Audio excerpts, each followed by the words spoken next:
All right, welcome everyone back to Auction for the Soul. I just want to welcome all of our guests and everyone here today that is able to join us in person, live, and on Zoom. Pasha itself this week is a fascinating one because not only does it tell us about Moses' last final words, as Moshe is standing there waiting to go up and meet his maker, and for us in preparation of the major holiday that's approaching very, very quickly. On Sunday night, God willing, we're going to celebrate Rosh Hashanah. And I really do believe that there is a correlation between what we read in the Torah itself and the holidays that approach. Nothing is accidental in Judaism. Everything is very purposeful.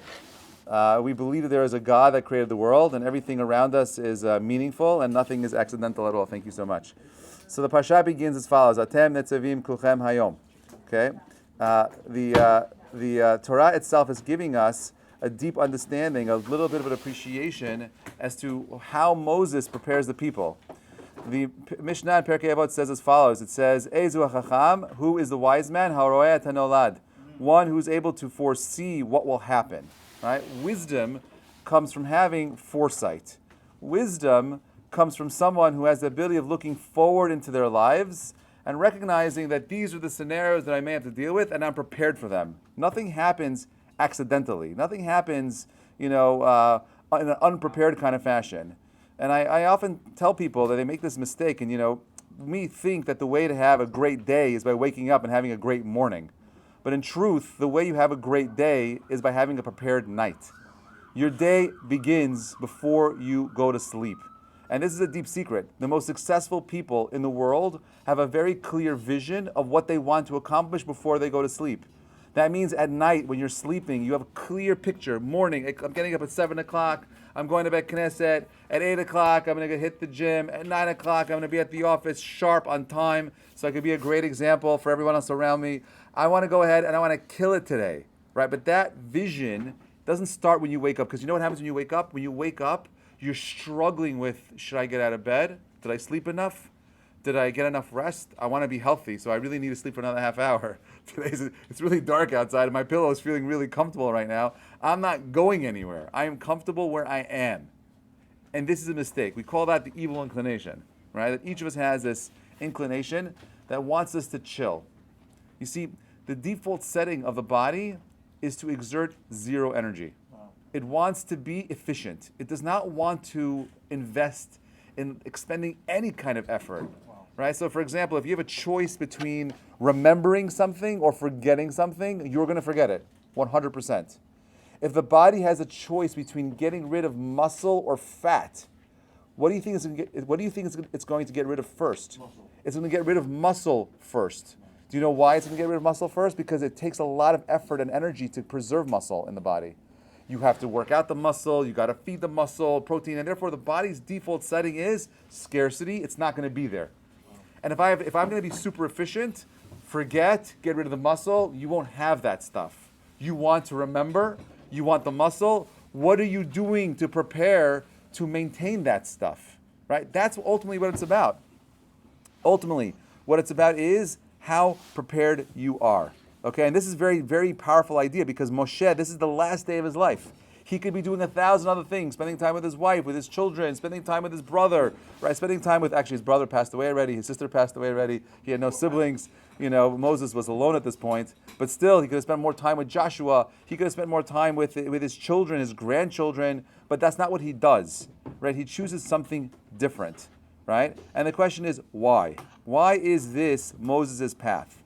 Hold on a second, I just want to mute everybody because I don't want any background noise here. Okay, so Pasuk again, let's just read it again. Atem Nitzavim Hayom, Parsha begins with it today. You are standing, Kulchem Lifnei Hashem Elokechem. All of you are standing before your God. Roshechem, Shiftechem, Ziknechem, V'shotrechem, Kol Ish Yisrael.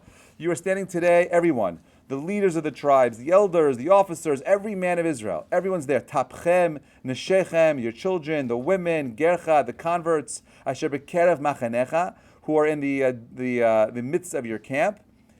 Mechotev etzcha ed shoav mimecha. Right? The woodcutters, the water drawers, the avdecha, the servants, everyone is there. Every single person is standing there. Now, the question we have to ask ourselves is as follows, because remember, we don't just read as Jews, we question as Jews. The purpose of reading the Torah every single week isn't just to tell us the story, it's to teach us how to question. Because life, all too often, is a reflection of the questions you ask.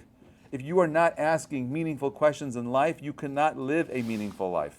And therefore, the Torah reading itself is there to remind you to question everything and everyone. Yeah, even including me.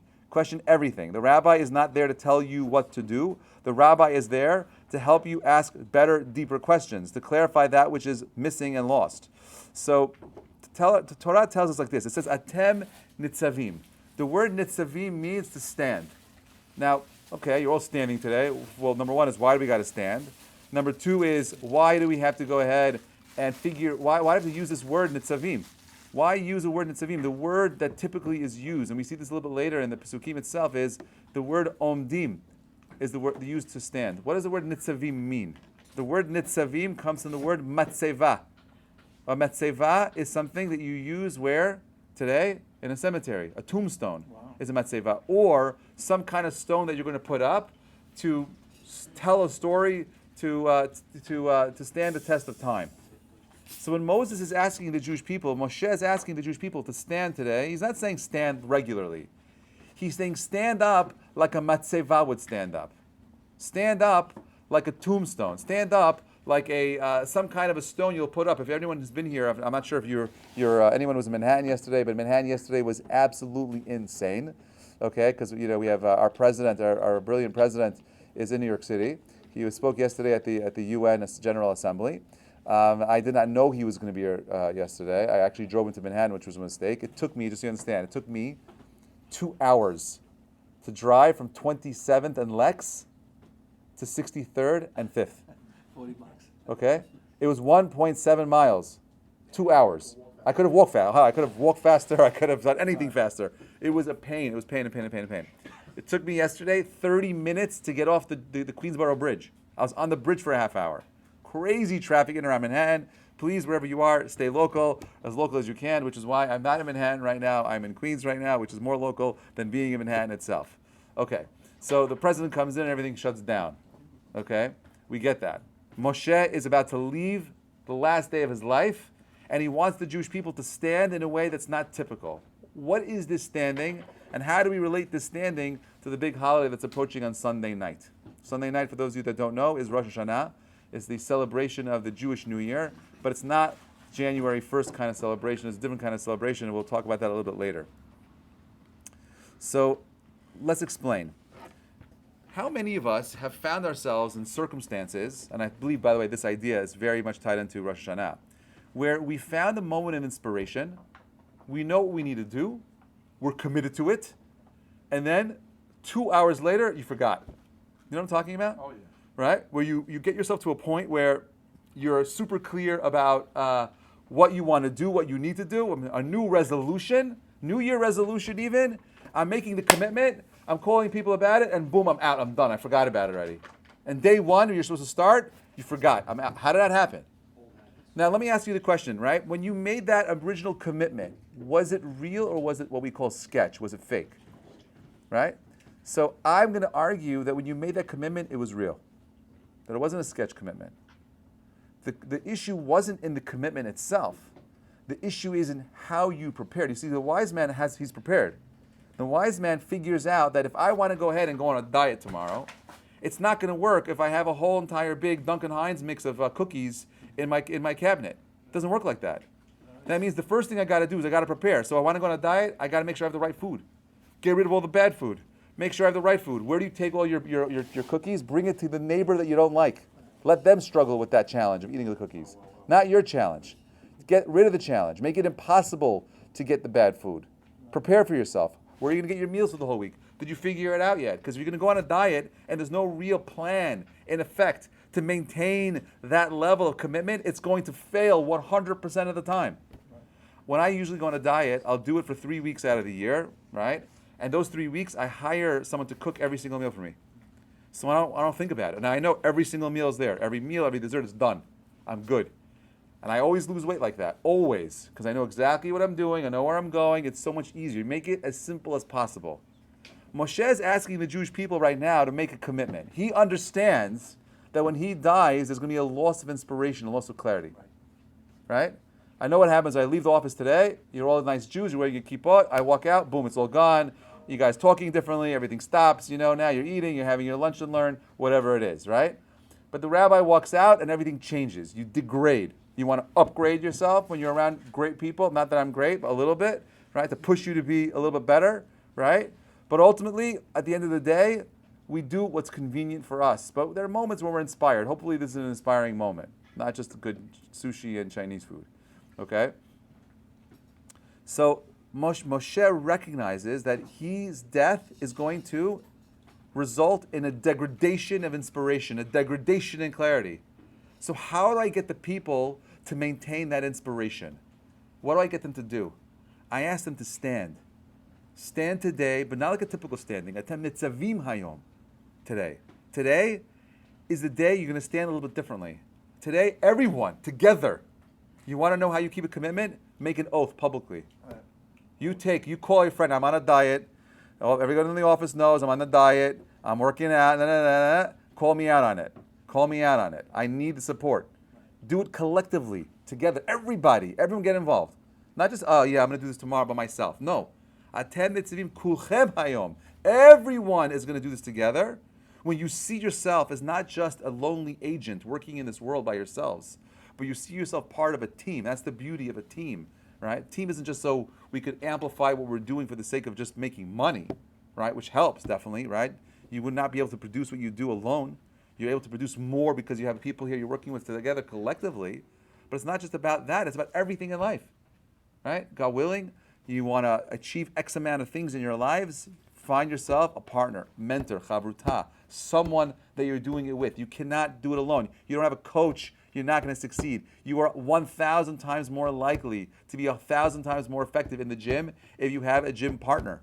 Or even better if you have a gym coach who's yelling at you, you're not doing it the right way. Right? It's what it's about. Atem Nitzavim, how are you standing today? We are literally less than 4 days away from Rosh Hashanah. Rosh Hashanah is the greatest holiday of the Jewish year. I want you to know it's my favorite holiday. My favorite holiday, not just because I get to dip the apple in the honey, not just because I get to hear the shofar, which is fun, being blown in synagogue. It's much more than that. Let me ask you the following question, right? And every Jew should be asking this question. What is the goal of the holiday? Every holiday has a specific goal, right? Pesach is about remembering freedom, Passover, right? And we have all the stuff that happens before then, amazing, right? Shavuot, the giving of the Torah, understand what that is. I get that. Yom Kippur, I get the goal, right? Forgiveness. What's the goal of Rosh Hashanah? What are we aiming for? What's the purpose? What's the function of the holiday? Right? What are we doing here? What are we doing? We go to synagogue for 2 days, right? 48 hours, it's intense, right? A lot of prayers are being sung. A lot of things are being said. Well, what are we doing there? What do we want out of the experience itself? Okay, and I'm going to give you the most simplest answer I could possibly give you. The purpose, the function of Rosh Hashanah is to clarify your mission statement. Who do you want to be this year? I can't change your past. I can't change what you did. You can erase your past, 100%. I believe every single person deserves a second chance. We have something called teshuvah. You can change. You're not stuck. But what you did is irrelevant. Forget about that stuff. The question right now is, who do you want to be? It's called Rosh Hashanah, right? The head of the year, not Hatchalat Hashanah, not Reshit Hashanah, other adjectives used to describe beginnings. Specifically the Rosh, to remind you that the function of this holiday is to use your mind. The purpose of the holiday is for you to recognize that you are brains, you are souls, that you have choice, that your habits don't define you, that you have the ability of breaking out of the patterns that you find yourselves in right now. That's what the whole day is. 48 hours, no distraction, no phone, no TV, of just clarifying who you want to be. And there's 3 parts to this that are super critical. Number 1, we call Malchiot, right? Which is coordinating God as king. You're not going to be invited to King Charles's inauguration, but you will be on Sunday night to God's inauguration. And it just matters about you showing up to synagogue. That's all it is. You're there. Why do I need it? Why do I have to coordinate God as king? Why do I got to anoint him? Why do I got to say, oh yeah, he's the God, he's the king? He needs my declaration? You know what the answer is? No. If a little ant crawled onto your desk, a roach, and said, oh, you're the best. Would that help stroke your ego? And the answer is no. Okay, a little bunch of ants do it together in unison and they sing it as a choir. Does it matter? The answer is no. It's cool, but it doesn't change a thing, right? God doesn't need your prayers. You need it. You need to get into a room with a bunch of people and say, I believe there's something here. There's something meaningful in life, that there's purpose, that there's something out there, there's justice in the world. I need to be reminded of it. So I go to synagogue and I do that for me, to recognize that I am not just a bunch of unfortunate accidents that happened over millions of years, that I'm not a sophisticated baboon, that evolved into a little bit more of a chromosome to give me a little bit higher level of intelligence. I reject that idea. I recognize that the life has purpose and meaning, that there's something unique about my existence, that there's something unique about the story that I tell the world around me, that no one else can tell. That is what Rosh Hashanah is about. So I make the declaration, Malchiot, I thank the Lord for giving me the ability to choose. What are we celebrating on Rosh Hashanah also? We're changing the calendar. Right now, the Hebrew calendar is the year 5,782. It's changing to 83. What are we celebrating? What's the English calendar? The Gregorian calendar celebrates what? The year right now is 2000 and what? 22. What is that? What is that date? That date is who? The birthday of? Jesus. Right? So what's 5,782? Who is that? The birthday of the world. The birthday of Adam, not the world. That's right, Marie. You tell them. Right? It's Adam HaRishon. Right? His birthday was 5,782 years ago. As a matter of fact, there's a massive debate in the Talmud as to when the world was created. Two opinions, Rabbi Yeshua and Rabbi Elazar. And you know what they say? They say like this, that Rabbi Elazar says the world was created in Tishrei. Rabbi Yeshua says in Nisan. Interestingly, by the way, the Torah resolves this very easily. The Torah tells us the holiday Rosh Hashanah happens in the 7th month on the first day. I don't understand, Rabbi. I don't understand. How is that possible? The 7th month on the first day is Rosh Hashanah. Shouldn't it be the first day of the first month of the first day? Like, why is it the 7th month of the first day? And interestingly, in the Jewish calendar, Rosh Hashanah is celebrated in the 7th month of the calendar. But it's when the year changes. Because we're not counting the birth of the world. We're counting the birth of Adam. And this is significant. When Adam was created, or born, however you understand him, the story we tell is that he had one thing to do on the day of his birth. He had one choice to make. What was the choice he had to make? Anyone know? The choice of eating from the tree of knowledge of good and evil, or the tree of life. That was his choice. And he failed 6 hours in the creation. 9 hours. 9.5 hours in the creation, he fails. Fails the test. That's a separate conversation we can have later. Okay? But in a nutshell, he fails. Okay? On Rosh Hashanah, you and I are celebrating our ability to choose, to want to be better. Choose. That's all you have, choice. Every moment of life is an opportunity to make a choice. Do you want to choose good or bad? And right, how do I know it's good and bad? Ready? Simple. Do you want to choose to do what is right, what is difficult, or what is wrong, what is easy? Had a guy on Monday night, this is a guy at the synagogue who prays at Safra, he comes to my class. He says to me, Rabbi, what do I got to do tonight? I'm supposed to go to Dubai. What should I do? Should I go? And I said to him, listen, very simple. For me, is it easy to go or is it hard to go? He's like, it's for sure hard to go. I don't have a ticket even. I have to be there tomorrow afternoon. I said, then I think you should definitely go. If it's hard for you to go, you got to go. So what does he do? He doesn't tell me anything. A week later, he calls me up. He says, I see him in the synagogue. He's like, Rabbi, I went to Dubai. I got a ticket last minute. I went. I had a wedding to go to. I killed it in Dubai. I met 64 people, new contacts. My business is going to explode. Thank you so much for pushing me to go. I forgot about it. It's always like that. What is difficult versus what is easy. What is difficult is generally what is right. What is easy is generally what is wrong. Okay? Adam had a choice to make. He chose the easier choice, believe it or not. It's easier to choose. He failed. We're celebrating the birth of Adam on this day. He coordinates the king. It was easy for him. He was a failure. Why are we celebrating? You know why? Because we believe that everyone gets second chances. Even though he failed, right? Even though he failed, right? By the way, everyone failed. Moses failed. Moses didn't bring the people into the land, right? Abraham had 2 kids, one who was not on the right path, one who was. Isaac, the same thing. What's that? By Moses is already in his blood to fail. No, it's not in his blood to fail. What are you I saying? don't- No, all human beings. What makes Judaism so profound is the fact that we recognize that people fail, but what makes us unique is our ability to choose to do good again later. Wasn't Adam created in the image of Hashem? So are you. Of course, 100%. So, But he's the first. Right? so what? At this point, it's already duplicates. No, it doesn't work like that. No, it's a duplicate. No. It's copy paste.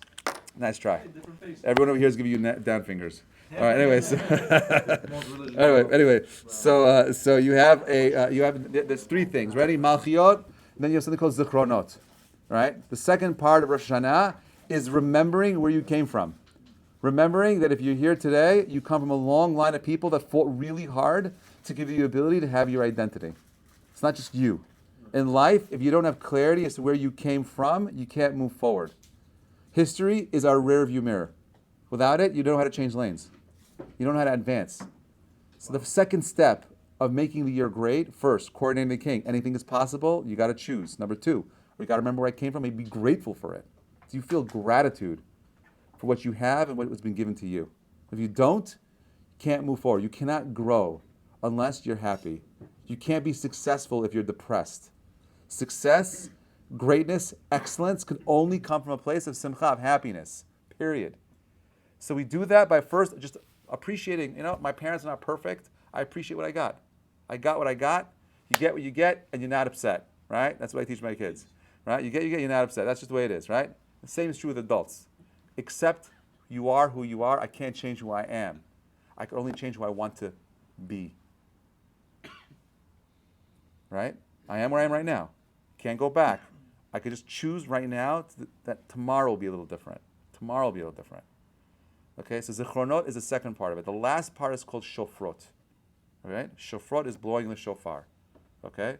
So why do we blow a shofar? Lots of different reasons are given. I'm going to give you my favorite reason. Some of you may have heard this before. Definitely worth repeating. Many years ago, I took a bunch of Jews to South Africa.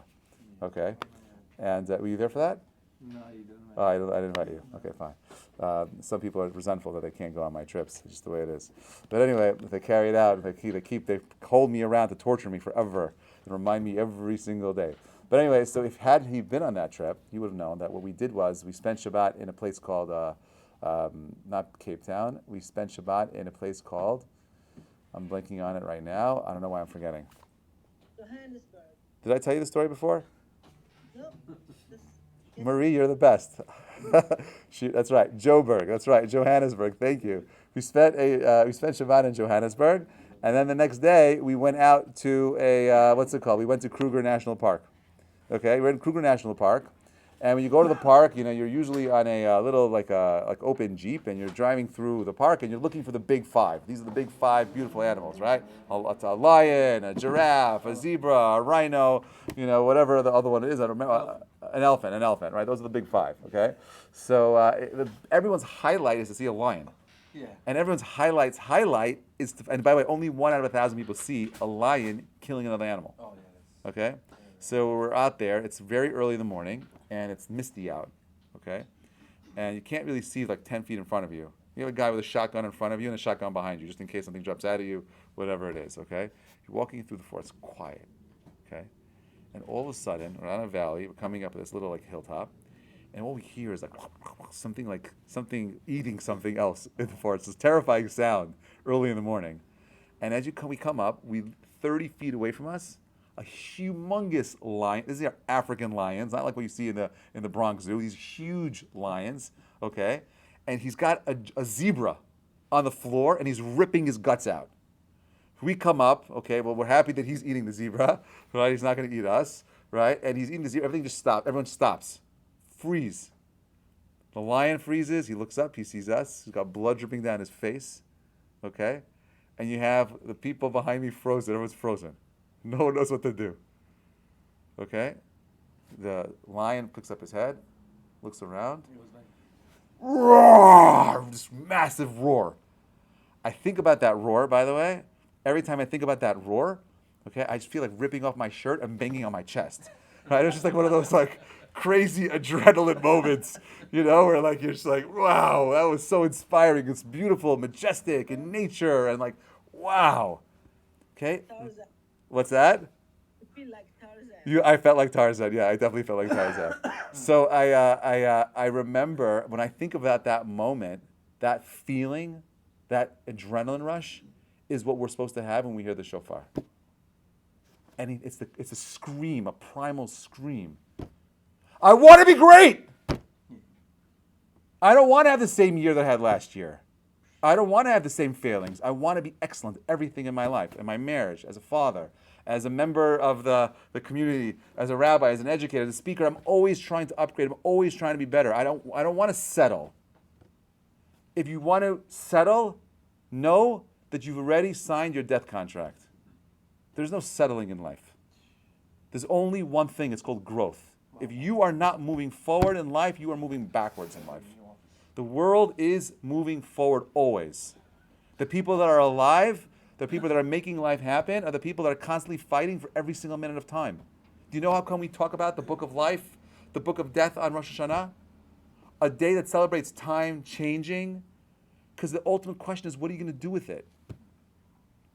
Right? I'm writing my mission statement on this day. I ask God, give me another year of blessings. Give me a year of success, of happiness, of good family, of amazing children. Give me intelligence. Give me the ability to articulate my words in a way that people can perceive them, understand them, and internalize them. That's what I want. But it's not going to happen by just by, oh, please, God. How does a wise man wake up? Right? Ezu chacham haro'eh et hanolad. The wise man is looking forward into the future and understands the game. He understands the game he's got to play. He's got a whole entire schedule set up for success. It doesn't happen the day you wait. You came to the office and you're trying to figure it out, failed, lost your day. It's over. You're better off spending a day figuring out how to make tomorrow a more successful day. But if there's no plan, you just plan on showing up, you've lost. Marriage is the same thing. People, I gave a class on Tuesday, on Monday afternoon to 200 Con Edison workers, right, on Zoom call, right? And there's like a Q&A afterwards, fascinating topic for another time. And someone asked the question, these are 50% Jews and non-Jews, right? And someone said to me, I'm Jewish, how do I get my kids excited about being Jewish? So I quoted a story that's told by Reb Chaim of Volozhin, who was a famous rabbi in Lithuania and the chief education minister of Russia, because that region was taken in by the Russians at the time. Asked him, your kids are amazing in the school. What do you do? When do you prepare Jewish kids for education? You know what he said? I love this answer. He said 20 years before they're born. 20 years before a kid's born is when the parents got married. That means the way in which you have amazing kids, the way you start is, well, what kind of a marriage do you want to have? What kind of a relationship do you want to be in? It starts then. It's never too late. And then the second thing I told that person, if you're not excited about your Judaism, don't expect your kids to be excited about it. They won't be. Just because you had bad dreams doesn't mean they're going to have bad dreams. They don't want to live your life. But if you wake up in the morning and you're excited about what you do, you get up in the morning, you snap your fingers, I'm so excited, I have another day, I get up and I pray, right? And it's meaningful, they're seeing me living a life of Jewish meaning. You don't think your kids want that? Which kid doesn't want that? My kids, I can't get rid of them. They want to hang out with me and my wife because we have an amazing relationship and we have a fun house. They want to be there because we're living a life that is a life of inspiration. And it's not easy to live a life of inspiration. You want inspiration, you got to fight for inspiration. You want to achieve your goals, you got to fight to achieve your goals. Moshe is telling us in this week's Perashat Nitzabim, are you willing to stand up like a matzeva, like a monument? You want to live a life that's monumental? You got to become a monument yourself. That means you got to be steadfast.